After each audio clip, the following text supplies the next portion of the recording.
Bonjour à toutes et à tous, si vous vous connectez pour notre intervention avec Jonathan, on va vous laisser ici en fait le temps ici en fait d'être là. On espère que vous allez bien et que vous allez ici pouvoir ici passer ici un bon moment en notre compagnie concernant ici en fait la journée du numérique en éducation. Alors sachez ici en fait que pour déjà ici éluder cette question, toutes les ressources seront ici compilées à un endroit qu'on va pas hésiter à vous partager à un moment pour que vous ayez tout à votre disposition pour pouvoir essayer bien suivre ici cet atelier de la meilleure manière.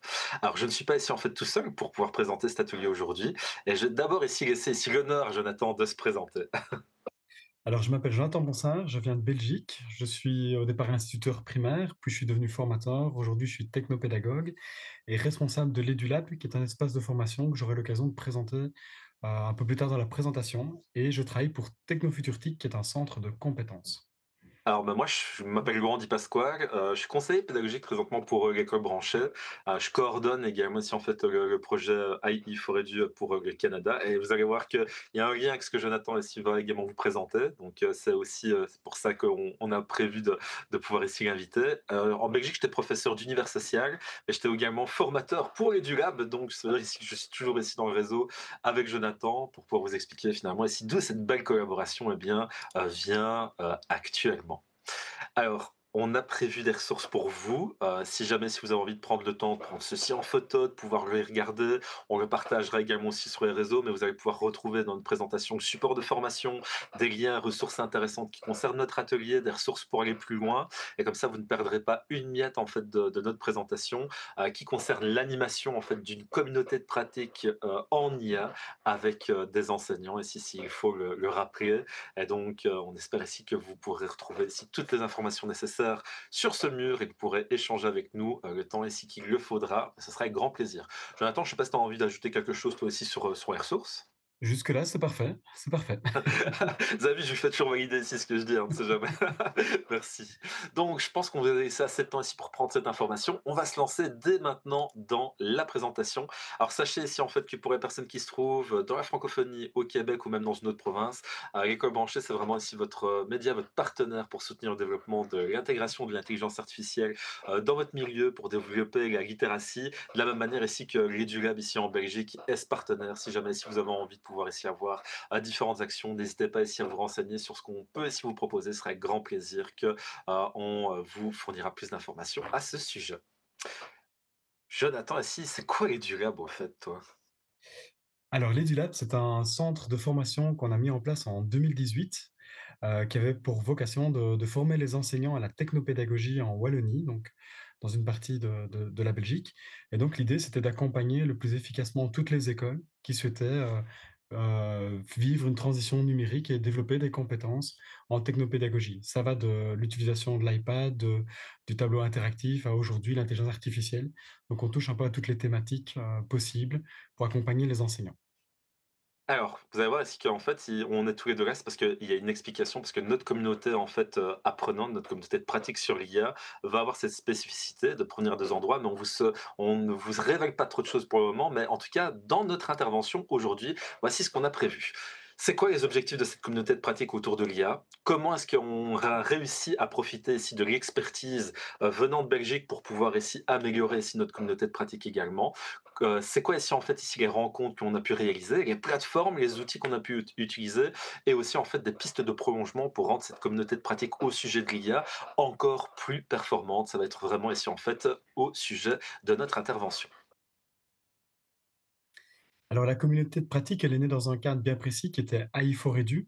On a lancé en janvier, février 2000, j'ai oublié l'année, Laurent, Oui. 2024. C'était 2024, Ouais. un mouvement permettant de former les enseignants à l'intelligence artificielle. L'intelligence artificielle est arrivée en masse et il fallait trouver des solutions pour former tous les enseignants. Et on a décidé de mutualiser avec plusieurs acteurs, à la fois des universités, des hautes écoles, mais aussi l'école branchée, afin de pouvoir trouver des solutions pour former tous les enseignants qui avaient besoin de prendre en main ces nouveaux outils. Alors, ce projet a permis de développer 2 grosses actions qu'on va développer par après.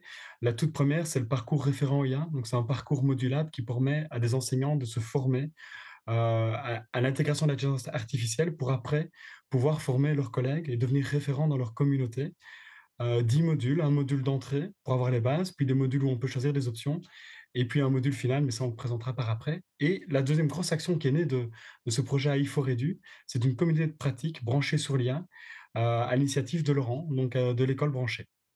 Alors, ce qu'il faut savoir, c'est que si vous voyez passer justement, en fait, ici, ces petites spécificités dans les formations en ligne de la communauté de pratique, on s'est vraiment basé ici sur toute l'expérience et l'acquis que la Belgique avait pu faire pour après le transposer au contexte québécois. Et on va avoir l'occasion aussi d'en reparler, mais la volonté, c'était vraiment proposer des modules qui sont ouverts, libres, avec des compétences et aussi, surtout ici, des connaissances qui sont accessibles ici à toutes et à tous.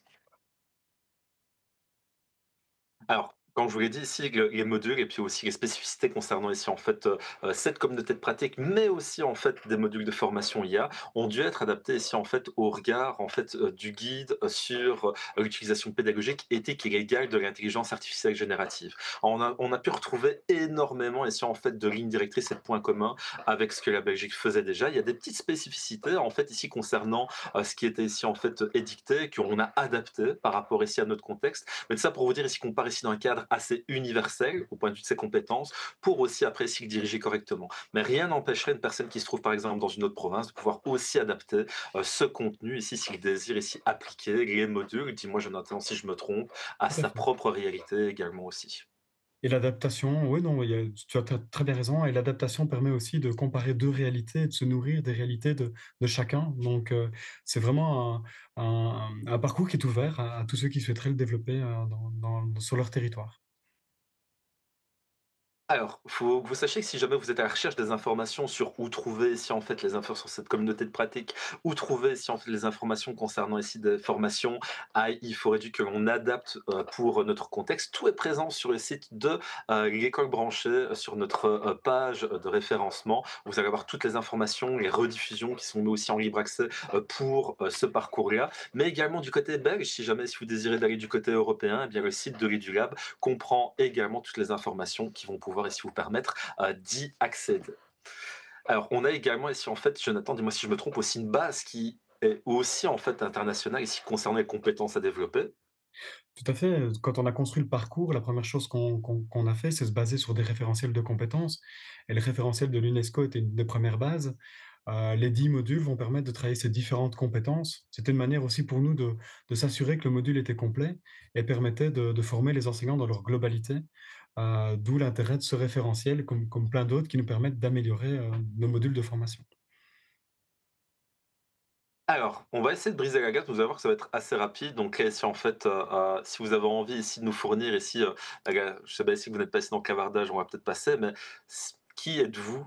Quelle fonction occupez-vous? Et avez-vous déjà participé à une communauté de pratique? On va peut-être simplement si vous demander ici d'avoir ici la réponse pour vous-même parce que vous n'êtes pas disponible avec nous ici pour le clavardage. Ben, c'est vrai ici que je n'avais pas ici pensé à ça, mais si vous avez ici déjà vécu une communauté de pratique ou que vous n'en avez pas vécu, la mise en action qu'on vous propose, c'est vous demander ici à la fin de celle-ci, c'est si elle diffère vraiment de celle que vous avez déjà eu l'occasion de vivre, ou bien si à l'inverse, eh bien ici, ça respecte ici des codes que vous avez eu l'habitude en fait ici de respecter dans des communautés de pratique. Le but étant de vous aussi vous permettre de vous donner les clés sur est-ce que vous pouvez ici faire grandir votre communauté de pratique ou l'envie de développer une communauté de pratique avec la méthodologie ici que nous avons appliquée pour celle-ci en tout cas. Alors, pourquoi est-ce qu'on a fait venir Jonathan? Eh bien, comme je vous l'ai dit, c'est parce que ils avaient déjà une communauté de pratique qui roulait vraiment bien et leur expertise nous a été précieuse pour différents aspects pour celle-ci. Alors d'abord, ici, en fait, Jonathan, dis-moi si je me trompe, mais on s'est beaucoup basé à l'EduLab ici, en fait, sur la pensée de François Tadei et de son concept de planète apprenante pour pouvoir ici développer la plupart de nos actions et également la communauté de pratique aussi. Non, et puis il était, physiquement même le point de départ. C'est lors d'une rencontre et d'un webinaire avec lui, dans lequel il nous a lancé vraiment l'idée de lancer cette communauté de pratique, en discutant avec sa philosophie et donc c'est vraiment le point de départ, ouais. Ouais, et il y a un truc intéressant et je fais pas ça du tout pour faire de la publicité pour son livre, même s'il est dans ma bibliothèque aussi. D'ailleurs, je dis un tout grand merci à mon beau-père et qui a appris de m'avoir fait ici, en fait, lire les 6 livres parce que ici, c'était ici une occasion manquée, ici que je ne l'ai pas ici avec moi. Mais dans le livre, ici textuellement, ici que l'IA, ici, ça va être, excusez-moi du terme, un game changer. Mais il dit également aussi que l'intelligence collective, c'est une solution ici, en fait, ici pour mutualiser les bonnes pratiques et pour ne pas se laisser déborder par les changements. Et je pense ici qu'en ça, sa pensée, elle est intéressante. On est tous d'accord, je pense, pour dire qu'au Québec, en Belgique ou quel que soit l'endroit et si on va être dans le monde, on se fait ici parfois dépasser ici par la vague, ici qu'est l'intelligence artificielle. Mais en arrivant à mutualiser les expertises, en allant prendre ici ce qu'il y a de meilleur dans chaque réflexion, peu importe le contexte, on arrive ici en fait, selon moi, selon nous, et Jonathan ici, dis-moi si c'est d'accord, mais à pouvoir ici garder parfois la tête hors de l'eau et surfer sur cette vague positivement aussi. Non, tu as entièrement raison. En plus, quand on a lancé la COP, on va y arriver quelques slides plus tard, c'était à cause du Covid. C'était aussi un changement qui avait influencé toute la société, dans laquelle soit on restait seul de son côté, ou soit on mutualisait ses expertises pour pouvoir affronter ces nouvelles difficultés. Alors l'IA est un changement, pas comme le Covid, mais c'est un changement qui va aussi changer notre enseignement et sur lequel, si on l'affronte à plusieurs, ce sera certainement beaucoup plus facile. Ouais, et là, c'est un grand appel ici que je vous lance ici, quel que soit l'endroit d'où vous venez. Coalisons-nous ici, partageons ici en fait tout ce qu'on fait de meilleur. La porte est toujours ouverte ici pour ce projet, par exemple. Si jamais vous avez envie d'être partie prenante pour pouvoir mutualiser les expertises, on sera ravis de pouvoir aussi le faire avec vous. Alors, comme Laurent vous l'a dit, la communauté que Laurent a lancée de votre côté, ben, elle s'inspire de ce qu'on a déjà fait en Belgique. Elle date de 6 années, on va l'expliquer après, on est dans notre sixième saison. Et ici, vous avez deux petites capsules vidéo qui vous permettront de mieux comprendre notre communauté et où elle en était à ce moment-là, et on va vous expliquer où elle en est aujourd'hui. Ah Alors ouais, notre COP, elle est née d'un projet Interreg, donc c'est un projet européen, où on collaborait avec l'université de Lille et l'université de Mons. Et l'idée, c'était de créer une communauté quand le Covid est arrivé pour pouvoir permettre, comme je viens de vous l'expliquer, aux enseignants de pouvoir co-construire et d'affronter les problématiques ensemble. Alors ce qui est assez intéressant, c'est qu'elle a été construite autour d'un certificat en technopédagogie qui s'appelle le NUMEFA. Donc la communauté permet de nourrir le NUMEFA parce que les étudiants de ce parcours de formation interviennent dans la communauté et inversement, la COP se nourrit de l'expérience du NUMEFA. Donc notre communauté a un lien avec un certificat en technopédagogie et qui permettent aux deux écosystèmes de se nourrir. Et donc, on avait lancé par un kick-off qu'on a fait en 2 temps. Donc, quand on a lancé cette communauté, on n'est pas parti en se disant: «Tiens, notre communauté, on la veut comme ça». C'était plutôt: «Bah, comment voulez-vous que cette communauté soit?» Donc, on est parti vraiment des besoins des participants. Donc, on avait une trentaine de participants au démarrage et on a, créé tout le cadre avec eux, à la fois pour les horaires, à la fois sur les méthodes, à la fois sur les outils, à la fois sur les fonctionnements. Et donc ça, c'est important de tenir compte du fait que quand on lance une communauté, c'est important de tenir compte des besoins des participants au démarrage. Très vite, ces discussions ont amené un cadre qui était très important. Cette communauté, on a voulu qu'elle permette à la fois d'avoir des interactions, de découvrir des apports théoriques, de découvrir des outils, mais qui sont en lien avec son vécu personnel, le tout dans un cadre de bienveillance. Et ça, c'est la première chose qui est sortie des constructions, des premiers kick-offs, mais c'est vraiment le cadre des 6 saisons de communauté qui permettent de vraiment aux enseignants de s'exprimer librement dans un cadre bien précis. Alors, comme je vous l'ai dit, ça date depuis 2020, on est dans la sixième saison, on a déjà fait 14 cycles de COP. Alors, 14, ça peut paraître minime, mais un cycle de COP dure plus ou moins un mois et demi, dans lequel on a des étapes bien précises. Une première étape qui est un partage pédagogique, dans lequel on va faire intervenir des experts qui vont nous permettre d'avoir un éclairage sur une thématique bien précise. Puis 2 séances de co-construction, c'est-à-dire qu'une fois qu'on a entendu des experts, ben, on se pose certainement des questions, on a des problématiques qu'on veut traiter, heu et on va ensemble co-construire des solutions par rapport aux problématiques qu'on a choisies après avoir écouté ces experts. Donc on a 2 séances vraiment de travail, d'intelligence collective, dans lesquelles on va essayer de rechercher, le maximum de tous les membres qui vont participer au cycle de COP. Et vous allez voir que là, il y a des petites surprises parce que quand je fais intervenir Jonathan, vous doutez bien qu'à un moment, il va y avoir une expertise croisée entre la Belgique et le Québec grâce à ça. Et puis après, là, ouais, ah, tu un Ah petit peu pardon, vite, mais je excuse-moi. non, non, ouais, pas de souci, Laurent. Et puis après, il y a la production d'un livrable qui est l'étape finale. Donc partage des experts, des ateliers de co-construction et puis après on délivre, le fruit de la réflexion à toute la communauté qui n'a pas pu participer à cette co à la communauté de pratique. Et donc ça veut dire ici que quelle que soit la communauté que vous allez suivre, en particulier aussi nous, la nôtre, celle sur l'IA, eh bien vous allez aussi pouvoir avoir accès à un moment, à un livrable qui va être produit. On va y revenir, très prochainement. Alors, il y a des séances et en fait, ici aussi qui sont prévues, si je me trompe pas et qui, permettent un petit peu ici de s'y retrouver pour chacun, Jonathan, c'est ça? S'y retrouver pour chacun, tu veux dire, Laurent? Ouais, Excuse-moi? ouais, et qui permet à tout le monde ici finalement ici d'avoir ici, des choses qui l'intéressent à Oui, divers tout à moments en fait. fait, ouais. Tout à fait. Donc notre communauté a évolué et on ne démarrait pas avec un webinaire, les premières années. C'est un choix qu'on a fait, il y a 2 ans. C'est de pouvoir avoir ce partage d'expertise accessible à tout le monde.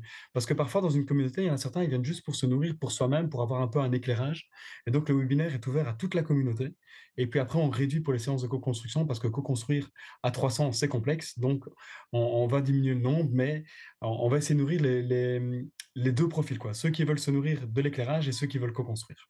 Et ça, je trouvais ça quelque chose de très intéressant quand on a aussi développé ici la nôtre. On a pu voir qu'il y a des profils qui se sont retrouvés ici dans la première réunion, d'autres qui ne se retrouvent que dans les réunions 2 et 3. Et donc, merci à vous ici pour nous avoir ici partagé ici Just Idea, ici qui nous aide, parce que ça vient permettre de bonifier bah, justement les 2 séances de co-construction que tu vas expliquer maintenant. Ouais. Et donc ouais, 2 séances de co-construction qu'on va faire dans Gatorton. Je sais que ça vous faisait un petit peu peur, mais vous avez vécu votre première, si je ne me trompe pas, il y a 3 jours et je pense que ça s'est très bien passé. Donc on a choisi des outils qui permettent, d'être plus fluides dans le changement des salles, dans le changement des espaces, dans l'animation des brise-glaces et Gatorton est vraiment un outil qui va permettre de faciliter toute cette organisation. Parce que si on veut aller chercher un maximum de notre public, bah, il faut qu'on puisse avoir aussi des moyens d'interaction qui le permettent. Alors, ici, en fait, au Québec, quand on a, décidé d'utiliser aussi cette plateforme, c'est clair qu'on a eu affaire ici à des enjeux. C'est vrai que c'est important de les citer, par exemple, prévenir chaque participant ici qui était nécessaire, qu'il s'assure bien que la plateforme n'était pas bloquée par son centre de service scolaire. Si jamais ici c'était le cas, ici, essayer de voir ici comment est-ce qu'on pouvait ici aller, vers une amélioration de la situation pour qu'elle puisse, la suivre. Donc ça veut dire ici qu'on a dû faire face ici en quand même à c'est vrai, à des différences de contexte, parfois ici qu'on comprend tout à fait, pour justement s'adapter ici à cette spécificité ici au Québec, de se dire tiens, est-ce que la plateforme ici en fait va être accessible pour ceux qui voudraient participer, mais la préparation a fait que ici lorsqu'ils se sont connectés, ici en fait c'était ici bien accessible. Et puis ensuite, on a toujours ici un peu peur parfois du changement, c'est clair que c'est pas usuel d'utiliser Gatortown, mais alors après quand on arrive à expliquer cette plus-value, on augmente ici selon nous la sensation d'engagement, la sensation de communauté qu'on peut avoir à l'aide justement de ces petits avatars et de cette vidéo, à mon avis. Alors les étapes d'une vie d'une COP, ici, c'est un petit graphique pour montrer qu'une COP, ça fonctionne un peu comme un être humain ou un organisme vivant. C'est-à-dire qu'une COP, elle va évoluer, elle va changer au fur et à mesure des années. J'en discutais encore avec Florent Meyer qui nous avait fait un webinaire justement pour présenter la vie d'une communauté. C'est que parfois, il faut se préparer aussi à ce que cette communauté puisse mourir. Vous voyez, à un moment donné, il est marqué dissolution. C'est quelque chose qui pourra arriver. Bon, maintenant, Laurent, je ne vous le souhaite pas avec le Québec parce que vous lancez votre communauté maintenant, ce n'est pas l'objectif. Mais il faut parfois se préparer à ce que si on n'arrive pas à redéfinir sa communauté, ce qu'on fait tout le temps, on l'a fait avec les webinaires, avec le fait de collaborer avec l'école branchée et d'avoir le public québécois avec nous. Si on n'arrive pas à la redéfinir, elle peut se dissoudre et c'est quelque chose auquel il va falloir aussi pouvoir se préparer. Ouais et c'est clair qu'on en revient toujours à: «Tiens, est-ce que c'est encore en adéquation avec nos intentions, avec nos propres objectifs?» C'est aussi un investissement, c'est vrai, une communauté de pratique. Alors là, on sait bien ici que celle qu'on a fait sur l'IA répond à ce besoin ici, en fait, qui est émergent, mais quelquefois, en fait, les thématiques choisies, vous allez voir ici, peuvent aussi un petit peu ici, différer. Alors, comme on en parlait avec Laurent, après le webinaire où on a entendu des experts, on va proposer aux participants de nourrir un frigo des problématiques. Ça peut être un digipad, un padlet, peu importe. Mais l'idée, c'est que tous les participants puissent se dire, tiens, moi, voilà ce que j'aimerais vraiment bien traiter après avoir écouté. Voilà aussi les problèmes que j'ai dans ma classe, que j'ai dans mon école, etc. Donc, l'idée, c'est d'avoir un maximum de problématiques pour après nous arriver à organiser les séances de co-construction. Ouais, et vous allez voir qu'on va y jeter un coup d'œil par après ici à ce que peut ressembler ici ce frigo des problématiques, pour pouvoir ici compiler les partages parce que c'est vraiment un point central. On a envie dans une communauté de pratique basée sur l'IA ici que les réflexions, les raisonnements et les envies de co-création soient directement ici en lien avec les besoins des participants. Ça oblige d'avoir une certaine flexibilité et sensation ici de chute libre. C'est-à-dire ici qu'on ne peut pas tout prévoir, mais on doit ici pouvoir être très réactif sur ce qui vont nous participer ici d'une réunion à l'autre. Et en soi, ici, j'ai été impossible de dire ici, en fait, avant le lancement, bah tiens, on va faire quoi exactement? On avait la thématique, mais c'est ça aussi, en fait, qu'il faut accepter ici dans cette démarche-là, c'est que on ne sait pas encore ce qui va se passer, en fait. Et ça me paraît si important. Et petite parenthèse, le mot frigo n'était pas anodin. L'idée, c'est de se dire aussi qu'on va pas pouvoir traiter toutes les problématiques. Donc il faudra en laisser parfois au frigo, mais ce sera l'occasion d'y revenir par après, quoi. Alors, faut savoir aussi que si vous avez envie, la communauté de pratique belge a un petit site web en fait ici qui sera directement consultable à partir du mur collaboratif. Mais oui, il répertorie en fait, tout ce que Jonathan vient de vous citer et également, les, différents livrables qui ont déjà été créés avec ou, sans ici thématique ici de l'IA qui pourront ici vraiment, bien vous accompagner à ce sujet-là. Alors Jonathan, ici dis-moi si je me trompe, il y a aussi des replays aussi en fait qu'on peut consulter? On y retrouve les replays, on y retrouve toutes les informations, on y retrouve le frigo, on y retrouve les livrables. Donc, comme tu l'as dit, c'est vraiment. Et ce qui est amusant, c'est que c'est- le site est né par les besoins de certains membres d'avoir une plus grosse visibilité, etc. Donc, la COP en elle-même, de par ses membres, va évoluer, va promouvoir des outils, va développer des outils. Et donc, ça, c'est important aussi. Ouais, et on va faire pareil pour le livrable ici en fait qui va être à la création en fait de ce qu'on a sur notre communauté de pratique dédiée ici à l'IA. On va ici pouvoir le partager aussi en fait en libre accès. On va y revenir avec Jonathan. Mais des livrables aussi, ce qui est chouette ici, c'est que là ici même sur notre thématique concernant ici l'IA, avant même de se réunir avec les participants, on n'avait aucune idée de quelle forme allait prendre ce livrable. Et là, Jonathan, ici en fait vous avez déjà pu expérimenter différentes formes de livrables aussi pour ça. Alors, comme avec le fond et la forme, c'est quelque chose qui va se construire avec les membres au fur et à mesure. On a parfois eu des PDF augmentés, on a parfois eu des Geniali, on a parfois eu des podcasts. On a fait une fois une COP sur comment créer un podcast et au final, bah, le livrable avait la forme du podcast. Donc vraiment, on se laisse guider par la communauté, ce qui n'est pas toujours facile, mais qui amène des résultats parfois surprenants. Ouais, et vous allez voir, on va vous citer vers où s'en vont ceux qui participent à notre communauté de pratique sur l'IA, parce que même moi, je suis épaté en fait du résultat. Et peut-être que certains nous écoutent actuellement, mais ça, vous allez voir ici que ça va être dans une seconde partie. Est-ce qu'il y a des rôles aussi en fait, si pour les membres, Jonathan, vous avez Alors, défini ça comment? on le partagera après, mais notre communauté, elle a 6 ans, il y a un guide qui précise son fonctionnement. Et ici, on essaie de vous présenter le meilleur, mais c'est vrai, il y a vraiment un cadre important qui est derrière, qui permet à ce que la communauté puisse bien se passer, enfin, en tout cas, les cycles de COP. Et donc, il y a des rôles à prendre dans la communauté parce que, au départ, on l'avait lancé à deux membres en Belgique, mais on peut pas tout faire en Belgique. On peut pas à la fois organiser la communauté, inviter tout le monde, faire la communication, prendre les notes, gérer les petits problèmes, coordonner, etc. Donc oui, il y a des rôles et on propose des rôles aux membres et c'est ça qui permet à la communauté de pouvoir organiser les différents cycles. Et vous avez tout référencé en plus de ça dans un guide qui est accessible à tout le monde. On a tout référencé, comme j'expliquais tout à l'heure. La COP est en lien avec un certificat en technopédagogie organisé par l'Université de Mons. Et chaque année, les étudiants, les enseignants du NUMEFA réactualisent ce guide en fonction des changements vécus par la communauté. Ouais, et regardez, je vous donne ici en fait un petit aperçu en partageant ici en fait le guide de la COP directement ici dans un partage d'écran. Mais ce guide en fait ici il est quand même assez complet. Il y a 16 pages en fait qui vont ici en fait de comment choisir ici en fait son cycle, comment choisir la thématique, comment choisir ici les thématiques, comment se contacter les uns les autres, pérenniser ici en fait une communauté de pratique. Donc tout ce que Jonathan est en train de vous expliquer comme bon conseil, on a décidé de l'appliquer ici pour la communauté de pratique ici basée sur l'IA. Alors vous pouvez voir ici que vous dites, mais tiens, quelle est la place de l'IA dans tout ça? Mais je pense aussi que pour une thématique si importante, avoir une organisation qui engage et qui permet aussi d'être créative à 100% est le meilleur moyen en fait de prendre et de profiter de l'expertise de chacun et pas juste des facilitateurs. En fait, vous allez voir ici qu'on est aussi plusieurs à faciliter. Et ça, je trouve que c'est aussi un point qui est incontournable dans cette petite présentation et elle sera présentée sur le mur collaboratif si jamais vous en avez le besoin. Et ce guide a pour objectif de permettre à celui qui le voudrait de développer une COP en s'inspirant de ce qu'on a fait. Parce que l'idée, c'était vraiment de partager. Tiens, notre communauté fonctionne bien. Est-ce que d'autres veulent le faire? Ben, voilà, c'est notre modèle, à vous de vous l'approprier.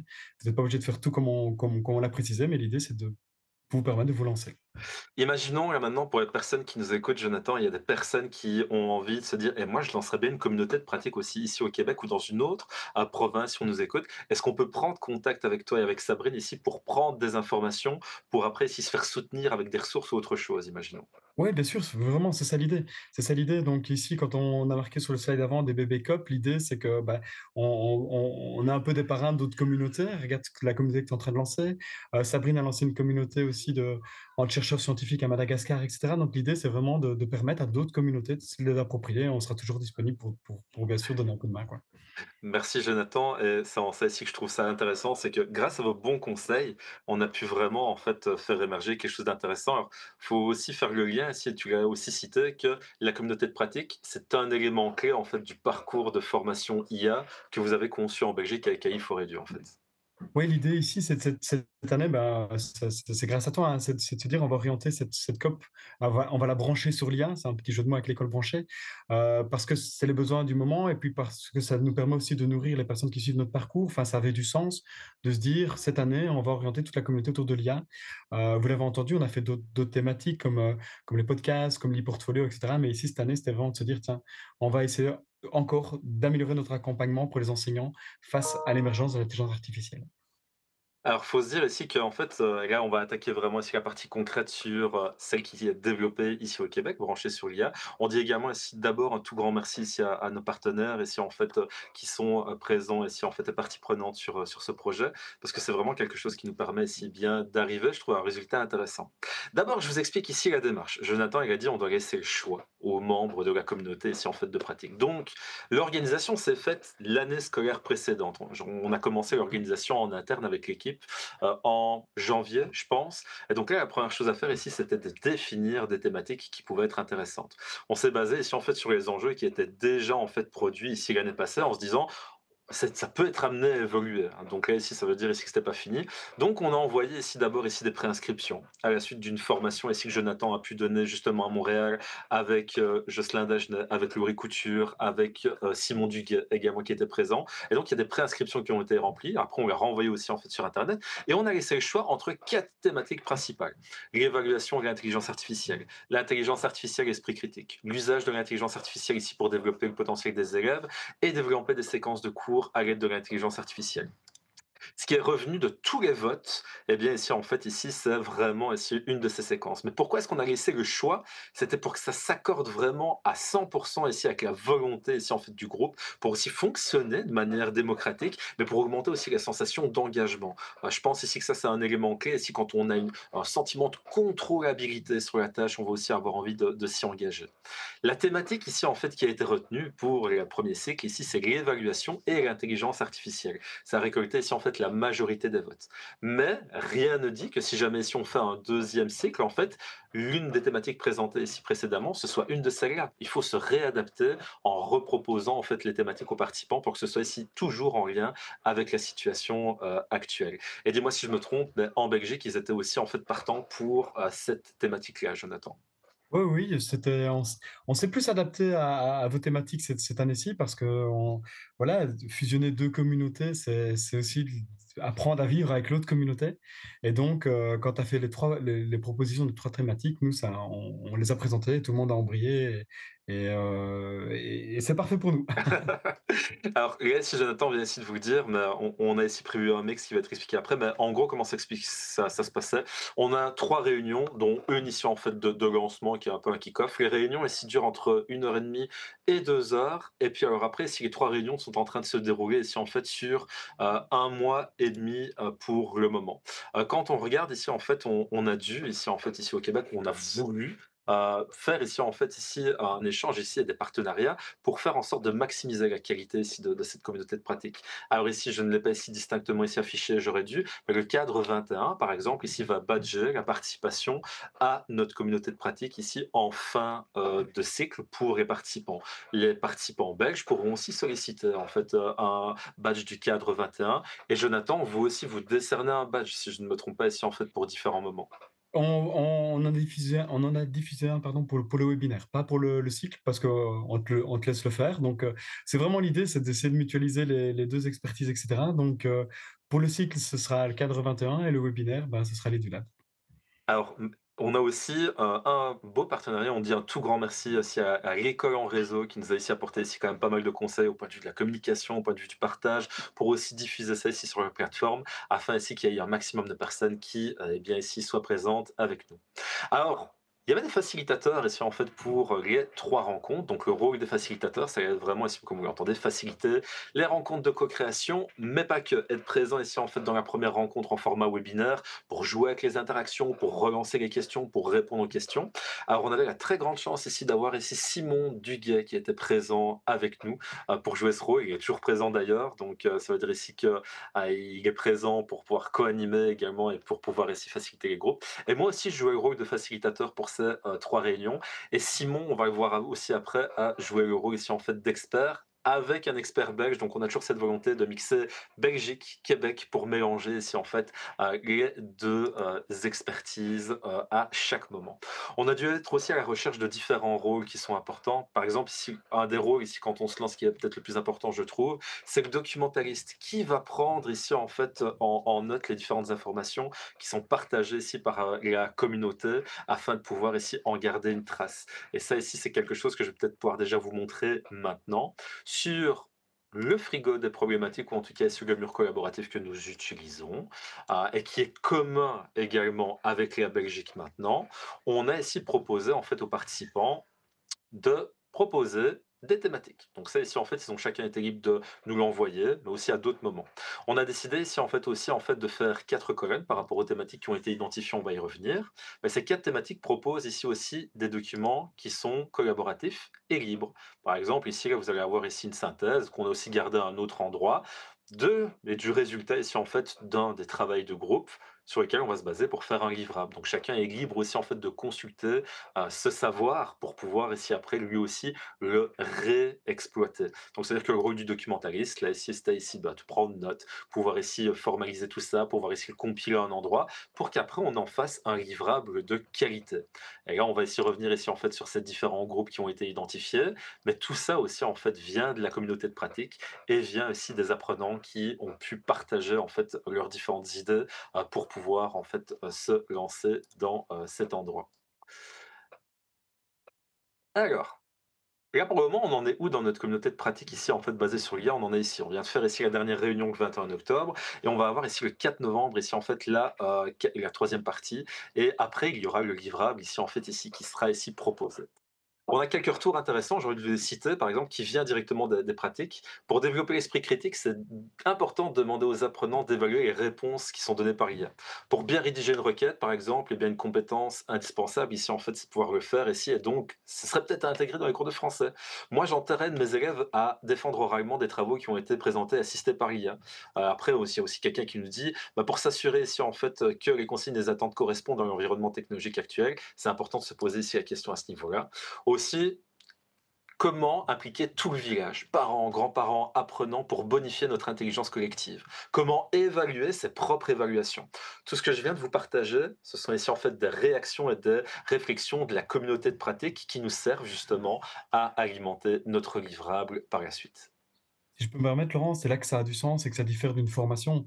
Quand on donne une formation, ben, on a un savoir qui est souvent transmis par un formateur, et cetera. Ici, c'est l'inverse. On part des questionnements des personnes, des membres, on va co-construire avec eux. C'est pas un formateur qui va dire, tiens, enfin, il faut faire comme ça. Non, on va réfléchir tous ensemble. C'est peut-être le membre qui est juste à côté qui a la solution, et cetera.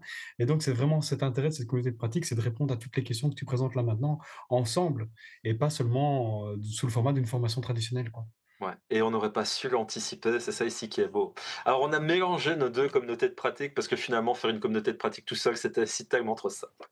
Donc le Québec et la Belgique se rejoignent à différents moments. On a fait ici en fait le premier moment commun, le webinaire avec l'expertise, et ensuite ici les co-créations ici en fait se font ici chacun séparé, mais on va se rejoindre après pour concevoir le livrable. Donc ce que ici en fait on aura fait dans nos séances de co-construction au Québec vont servir à alimenter les séances de co-construction en Belgique pour qu'on ait un résultat fini après à partager.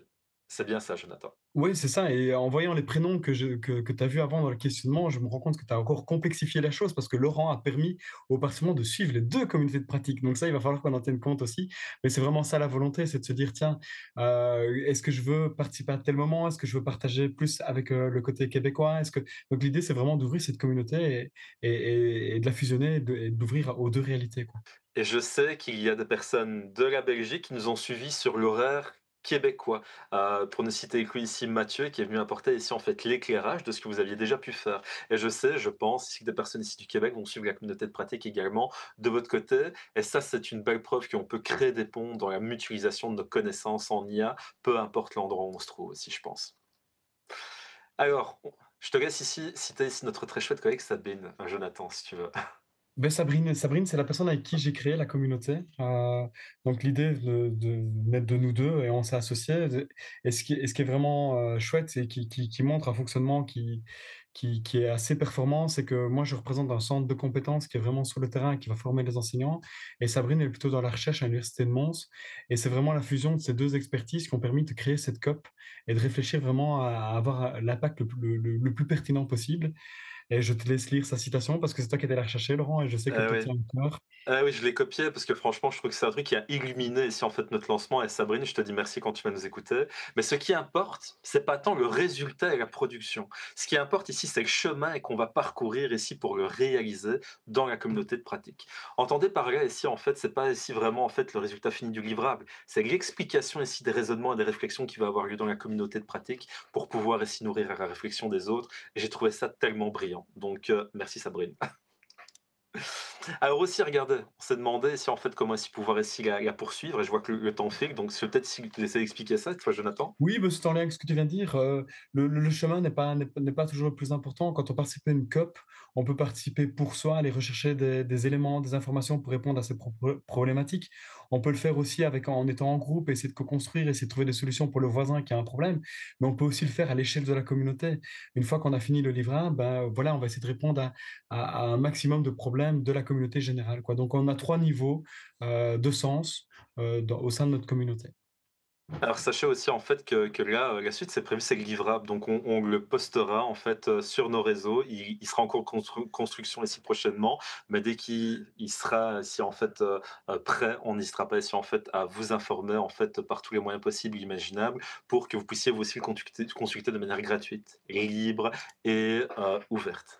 Alors sachez qu'il y a eu aussi en fait, des évolutions qui sont apportées ici à cette communauté de pratique. On avait envie ici en fait de pouvoir ici vous les présenter. Mais par exemple, ici, en fait, on voulait se baser absolument ici sur les interactions ici des groupes pour pouvoir concevoir les groupes de co-création. Mais il y avait les résultats du clavardage, les questions posées, les problématiques posées ici dans le mur collaboratif, ce qu'on nous envoyait directement. Ça faisait énormément de données à traiter. Donc, qu'est-ce que je me suis dit ici, en fait, ici qu'on pourrait faire? Eh bien, j'ai pris tout l'export de ces données, je les ai anonymisées, et puis après, ici, je les ai mis dans notre book RM. Et ensuite, dans notre book RM, ici, je voulais poser distinctement la question, quels sont ici les groupes de co-création que nous pourrions organiser par rapport ici aux besoins et aux attentes de notre groupe? Il s'est basé ici sur tous les croisements ici en fait qu'il pouvait y avoir et ça nous a mené ici à ces 4 groupes qui sont identifiés. Intégrité et transparence, des requêtes adaptées, des outils pour enrichir ici les pratiques et rétroaction et évaluation avec des objectifs qu'on a dû reformuler nous-mêmes et on a dû affiner ici les points à explorer par rapport ici à des choses ici qui avaient été aussi apportées par les personnes. Mais en tout cas, tout ça, j'ai l'honnêteté de vous dire que nous avons utilisé aussi l'IA dans cette communauté de pratique pour pouvoir eh bien, réussir à dialoguer avec. Donc là, j'ai intégré différentes ressources anonymisées. Ensuite, ici, en fait, j'ai posé ici, en fait, une simple question, ici, en fait, directement à partir de ces ressources. Et puis après, en fonction ici de ce qui était envoyé et sourcé, on a redéfini tout ça pour pouvoir l'utiliser. Ce n'est accessible ici, en fait, que à moi. Je ne l'ai partagé ici à personne, mais ça nous a permis de pouvoir construire les interactions ici, en fait, des travaux de groupe qui étaient ici, en fait, au suivant. Je trouvais que c'était une pratique intéressante, si jamais vous avez envie de l'utiliser. Alors là, ici, voilà, comme je vous l'ai dit, on a intégré des questions qui sont posées, les interactions, les propositions, tout anonymisé. Et puis alors après, on a identifié des propositions d'ateliers qui pouvaient être intéressantes pour que ce soit ici à 100% raccord avec tout ce qui s'est dit. Mais je n'ai pu faire ça qu'après la rencontre 1. Donc on avait un tout petit timing pour pouvoir le faire. Et donc on a dû être très efficace, notamment aussi avec Simon Duguay, qui m'a permis aussi de retravailler ces propositions à la suite de l'IA. Et donc là, c'est vraiment aussi un ensemble d'intelligence collective. C'est pas juste l'IA, c'est pas juste moi, mais c'est l'IA, c'est Simon, c'est moi, c'est les membres de la communauté qui sont à l'objet ici de ces différentes propositions. Et également Jonathan qui nous a permis de retravailler ça.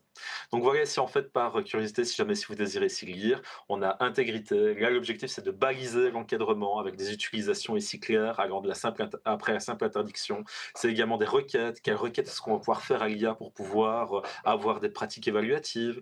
C'est aussi des outils. Là, ici, on va identifier les outils, voir comment est-ce qu'on peut les utiliser pour notre pratique évaluative, mais aussi en fait de la rétroaction pour voir ici comment est-ce qu'on peut donner un retour à la suite d'une évaluation avec l'IA. Si jamais vous avez envie de regarder notre rediffusion, elle est disponible sur notre site web de l'école branchée. Et là, c'était l'échange entre Simon et Manuela. On vous invite à pouvoir également aller la consulter. Et puis le petit frigo des problématiques, si jamais vous avez envie d'aller la consulter, est également disponible sur notre page, disponible depuis le support. Et là, vous ne manquerez pas de pouvoir aussi la regarder. Et libre à vous de pouvoir peut-être ajouter des informations pour la rendre ici encore un peu plus enrichie. Et donc là, ici, en fait, il n'y aura pas automatiquement ici de séance de questions-réponses, ici, comme vous êtes ici, là, ici à distance. Mais si jamais vous en avez, on sera vraiment ravis de pouvoir ici, en fait, vous y répondre avec Jonathan. Toutes les informations, pour rappel, sont disponibles sur notre site web de l'école branchée. N'hésitez pas ici, en fait, à aller les consulter si jamais vous le désirez, à vous abonner également à la revue si jamais si vous avez envie de nous donner un petit coup de pouce, ça pourrait ici vraiment nous aider concernant ici en fait nos différentes actions. Et puis on vous remercie de votre écoute avec Jonathan, mais ce qui est le plus important aussi, comme je vois ici que le temps là maintenant à disposition est fini, c'est si vous avez envie de nous contacter, eh bien voici nos infos pour pouvoir ici nous rejoindre. Et Jonathan, je vais te laisser le mot de la fin pour pouvoir essayer ben, justement réussir à avoir un dernier éclairage sur cette communauté de pratique ici branchée sur l'IA. Non, moi, je veux juste dire que je suis sous le charme. Je suis déjà sous le charme de ce que tu as fait, hein, dans le premier cycle parce que ça va apporter des améliorations et c'est ça qui est super intéressant, c'est de mutualiser à la plus grande échelle, que ce soit au sein de notre COP, au sein de d'autres communautés et cetera. Mutualiser, échanger, affronter les problématiques à plusieurs et vous aurez beaucoup plus de pistes et beaucoup plus de chances d'affronter les difficultés, quoi. Alors, petit aparté, ici, comme ça, ici, on va clôturer sur ça. Quand on dit ici, on ne sait pas ici ce qui va encore se passer, on l'a pas dit ici, mais des idées de livrables, ici, en fait, pour cette communauté de pratique, les participants ont chacun, sans concertation, émis l'idée qu'on ferait bien ici une histoire ici à arbre décisionnel. Et donc, ça veut dire ici qu'en fait, Simon et moi, on s'est rendu compte qu'ils avaient ici la même envie et on va ici peut-être utiliser ici un outil pour créer une histoire interactive, pour pouvoir, eh bien, présenter ici, en fait, leurs acquis et réflexions. Et vous savez quoi? C'est justement ce que je présentais ici, en fait, dans une intervention juste avant aussi pour la JNE. Donc peut-être que vous allez voir émerger eh bien, un outil à utiliser directement à l'aide des réflexions qui va ici être lié à ça. En tout cas, ici, moi, je vous remercie pour le temps d'écoute. Jonathan, je te remercie aussi d'avoir échangé aussi avec toi. C'était très, très intéressant. J'espère que ça aura pu aider les personnes qui se sont connectées. Et puis, sachez ici que quel que soit l'endroit où vous vous trouvez, Belgique ou Québec ou ailleurs, ben, on sera à votre disposition pour répondre à vos questions. Tout à fait. Merci Laurent. Merci à toi et je vous souhaite une très belle fin de journée et une très belle déconnexion si jamais vous avez ici été encore présent ici juste là maintenant. Bonne fin de journée à vous. À bientôt.